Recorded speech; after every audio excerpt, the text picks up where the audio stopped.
সোমবারের দুপুর ঢাকার আকাশ ভারী, শহরের ভেতরে অদ্ভুত এক নীরবতা। মসজিদের মাইকে আজানের ধ্বনি ভেসে আসছে। মানুষ নামাজের প্রস্তুতিতে ব্যস্ত, কিন্তু রাজনৈতিক আকাশে জমছে অন্য ঝড়। নয়াদিল্লিতে প্রধানমন্ত্রী নরেন্দ্র মোদী উদ্বিগ্ন।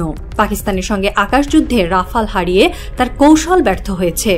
নির্বাচনী রাজনীতিতে বহুবার পাকিস্তান বিরোধী যুদ্ধকে হাতিয়ার করেছেন তিনি, কিন্তু এবার রাফালের বিপর্যয় তাকে পাগলপ্রায় করে তুলেছে। ভারতের বিশ্লেষকরা লিখছেন, মোদির দরকার একটি সফট টার্গেট, আর সেই টার্গেট হতে পারে বাংলাদেশ।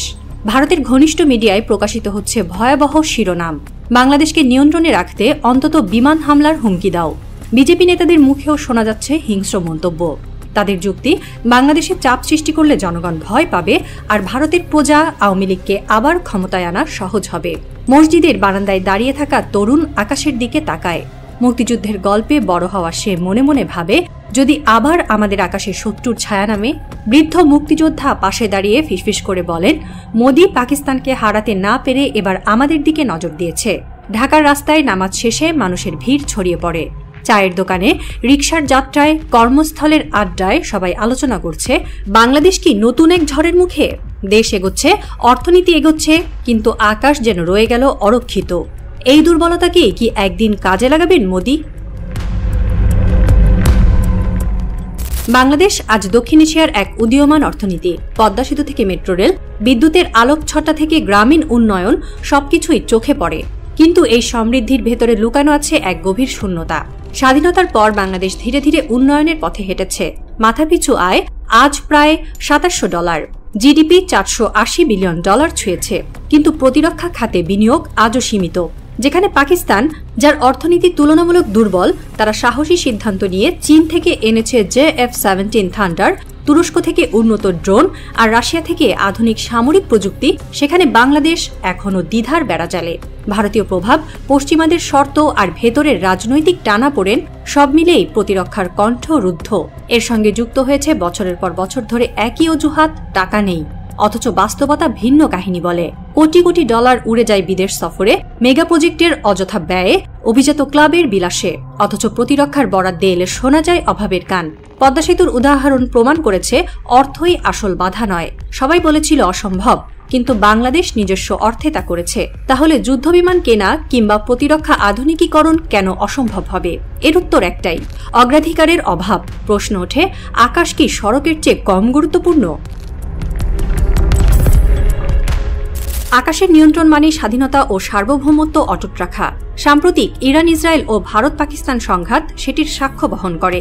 ইসরায়েল কিংবা পাকিস্তান আকাশে প্রতিরক্ষা ব্যবস্থা, আধুনিক রাডার ও যুদ্ধবিমান না থাকলে টিকে থাকতে পারত না। তুরস্ক নিজের প্রতিরক্ষা শিল্প গড়ে তুলে ড্রোন প্রযুক্তিতে বিশ্বকে চমক দিয়েছে। দক্ষিণ কোরিয়া আধুনিক ফাইটার জেট ও ক্ষেপণাস্ত্র প্রতিরক্ষা ব্যবস্থা গড়ে তুলেছে উত্তর কোরিয়ার হুমকি মোকাবেলায়। ভিয়েতনামও দীর্ঘ সংগ্রামের পর আজ আকাশ প্রতিরক্ষা শক্তিশালী করতে বিপুল বিনিয়োগ করছে। এই দেশগুলো বুঝেছে যে রাষ্ট্র আকাশ রক্ষা করতে পারে না, সে রাষ্ট্র দীর্ঘমেয়াদে স্বাধীন থাকতে পারে না। কিন্তু বাংলাদেশের ভেতরে অনেক অফিসার ও সচিব যেন এই বাস্তবতা দেখেও দেখতে চান না। তারা প্রতিরক্ষা নয়, ভোগবিলাসেই ডুবে থাকতে স্বাচ্ছন্দ্য বোধ করেন। এ যেন উদ্দেশ্যমূলক এক ভয়ঙ্কর খেলা, যেখানে সার্বভৌমত্বকে প্রশ্নের আড়াল করে রাখা হয় বিলাসী জীবনের আড়ালে। বাংলাদেশের ভূরাজনৈতিক অবস্থান জটিল ও স্পর্শকাতর। পূর্বে মিয়ানমার, পশ্চিমে ভারত, দুই দিক থেকেই রয়েছে সম্ভাব্য হুমকি। বিশেষ করে ভারতের সীমান্ত আচরণ অনেক সময়ই শত্রুতামূলক। সীমান্তে গুলি বিনিময়, নদীর পানি আটকে দেওয়া, সীমান্তরক্ষী বাহিনীর উত্তেজনাপূর্ণ আচরণ সব মিলিয়ে স্পষ্ট বার্তা দেয় যে কোনো মুহূর্তে বড় ধরনের সংঘাত বাধতে পারে। ভূরাজনীতি বিশ্লেষকরা বলছেন, বাংলাদেশের প্রস্তুতি নেই বললেই চলে। পুরনো MiG-21 বা MiG-29 দিয়ে আধুনিক যুদ্ধ সম্ভব নয়। ভারতের হাতে রাফাল, মিয়ানমারের হাতে চীনা ও রুশ প্রযুক্তির আধুনিক বিমান, এসবের মুখে দাঁড়িয়ে বাংলাদেশ অরক্ষিত। ভারত কৌশলগতভাবে চায় বাংলাদেশের আকাশে দুর্বল থাকুক। তাদের উদ্দেশ্য স্পষ্ট, বাংলাদেশ যদি আধুনিক প্রতিরক্ষার সক্ষমতা পায়, তবে আঞ্চলিক শক্তির ভারসাম্যে তারা চাপা পড়বে। এজন্যই কূটনৈতিকভাবে, অর্থনৈতিকভাবে এবং গোপনে বাংলাদেশের প্রতিরক্ষা আধুনিকীকরণ আটকে রাখা হয়। এই বাস্তবতায় বাংলাদেশের প্রতিরক্ষা পরিকল্পনা জরুরি হয়ে উঠেছে। না হলে যে কোনো মুহূর্তে সীমান্তে ছোট সংঘর্ষ বড় যুদ্ধে রূপ নিতে পারে, যেখানে আকাশ প্রতিরক্ষার অভাব মারাত্মক বিপর্যয় ডেকে আনবে। কথিত আছে শেখ হাসিনার শাসনামলে সেনাবাহিনী, বিমান বাহিনী, নৌবাহিনী সব ক্ষেত্রে উচ্চ পদে প্রমোশনের ক্ষেত্রে দিল্লির গ্রিন সিগন্যাল ছিল নির্ণায়ক। কোন অফিসার জেনারেল হবেন, কারা কোর কমান্ডার বা বিমান বাহিনীর শীর্ষ পদে আসবেন, এসব সিদ্ধান্তে ভারতের প্রভাব ছিল স্পষ্ট। এর ফলে বাহিনীর ভেতরে জন্ম নিয়েছে বিভাজন, মেধাবী ও দেশপ্রেমী অফিসাররা পিছিয়ে গেছেন আর ভারত ঘনিষ্ঠরা দ্রুত প্রমোশন পেয়েছেন। বাংলাদেশের প্রতিরক্ষা সবচেয়ে বেশি প্রভাবিত হয়েছে ভারতের কৌশলগত হস্তক্ষেপে। দিল্লি বরাবরই চেয়েছে বাংলাদেশ যেন কখনোই আকাশ বা সামরিক শক্তিতে আত্মনির্ভর না হয়, কারণ আত্মনির্ভর বাংলাদেশ মানে স্বাধীন কণ্ঠ, স্বাধীন সিদ্ধান্ত, আর সেটাই ভারতের আঞ্চলিক প্রভুত্বে ধাক্কা দেয়। 1990-এর দশকে বাংলাদেশ যখন রাশিয়া থেকে MiG-29 কেনার উদ্যোগ নেয়, তখনও দিল্লির চাপ ছিল প্রবল।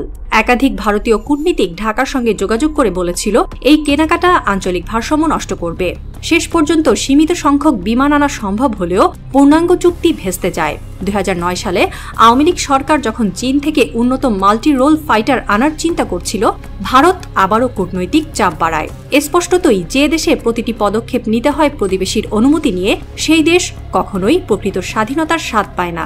ভারতের এই কালো ছায়া ভাঙা ছাড়া আত্মনির্ভর প্রতিরক্ষা সম্ভব নয়। বাংলাদেশের সামরিক শক্তিকে নতুনভাবে দাঁড় করাতে প্রফেসর ইউনূসের নাম সামনে এসেছে। তিনি একাধিক আন্তর্জাতিক ফোরামে ঘুরে দাঁড়ানোর বার্তা দিয়েছেন। আন্তর্জাতিক গণমাধ্যমে শোরগোল, চীন থেকে 12টি J-10C কেনার বিষয়টি প্রায় নিশ্চিত। মার্চ মাসে চীনের প্রেসিডেন্ট শি জিনপিং এর সঙ্গে যে বোঝাপড়া করে এসেছেন ইউনূস, তা নাকি বাংলাদেশের প্রতিরক্ষায় যুগান্তকারী হতে পারে, কিন্তু আশঙ্কা রয়ে গেছে। বাংলাদেশের ভেতরে অবস্থান নেওয়া ভারতের এজেন্টরা নাকি এই চুক্তি ভেস্তে দিতে মরিয়া। ফেব্রুয়ারিতে নতুন নির্বাচিত সরকার এলে তারা আবারও চাপ সৃষ্টি করবে কিনা সেই সংশয় বাতাসে ঘুরছে। যদিও এবার পরিস্থিতি ভিন্ন। নতুন প্রজন্ম অনেক সচেতন। জনগণের ভেতরে প্রবল জনমত, বাংলাদেশকে আকাশে আর পিছিয়ে রাখা যাবে না। আন্তর্জাতিক সংবাদ মাধ্যমে J-10C নিয়ে বিশ্লেষণ এসেছে। ভারতের একাধিক রাফাল ভূপাতিত করার রেকর্ড রয়েছে এই বিমানের। তাই বাংলাদেশে J-10C আসা মানে আকাশে নতুন ভারসাম্য, নতুন আত্মবিশ্বাস। মানুষ বলছে এবার যদি কেউ চুক্তি থেকে পিছিয়ে যায়, তবে এরা জাতির সঙ্গে বিশ্বাসঘাতকতাকারী হিসেবে চিহ্নিত থাকবে। ভাবুন এক সাহসী সকালের কথা। বাংলাদেশ ঘোষণা দিল চীন থেকে 24টি J-10C যুদ্ধবিমান, পাকিস্তান থেকে 32টি JF-17 থান্ডার, তুরস্ক থেকে 12টি Akinci drone, HQ-9B missile system আনা হচ্ছে। ঢাকার আকাশে তখন গর্জন তুলবে বাংলার বাহিনী। শিশুরা আর প্রশ্ন করবে না, মা এটা কি আমাদের? মা গর্ব ভরে বলবেন, হ্যাঁ এটা আমাদের আকাশ। সেই দিন বদলে দেবে বাংলাদেশের আত্মবিশ্বাস। কৃষকের ঘামে, শ্রমিকের রক্তে গড়া অর্থনীতি তখন সুরক্ষিত হবে সাহসী আকাশ প্রতিরক্ষায়। জোহরের নামাজ শেষ হওয়ার পর মানুষ যখন বাইরে বেরিয়ে আসছে, বাতাসে যেন প্রতিধ্বনিত হচ্ছে একই দোয়া, হে আল্লাহ আমাদের আকাশ রক্ষা করো। বৃদ্ধ, তরুণ, কৃষক, শ্রমিক সবাই সেই মুহূর্তে একই স্বপ্নে আবদ্ধ। এক বৃদ্ধ মুক্তিযোদ্ধা আকাশের দিকে তাকিয়ে বলেন, একদিন এই আকাশ আমাদেরই হবে। আরেক তরুণ ক্যাডেট ডায়েরিতে লিখে রাখে, মেঘের ওপারে একটি শব্দ আটকে আছে, আমি তা নিয়ে আসব। ঢাকার আকাশ নিস্তব্ধ, কিন্তু সেই নীরবতার ভেতরে জমে আছে এক গোপন শব্দ, একটি গর্জন, একটি জবাব। প্রশ্নটা এখনো বাতাসে ভাসছে, বাংলাদেশ কি শেকল ভাঙবে, নাকি আবারও অদৃশ্য শক্তির কাছে মাথা নত করবে?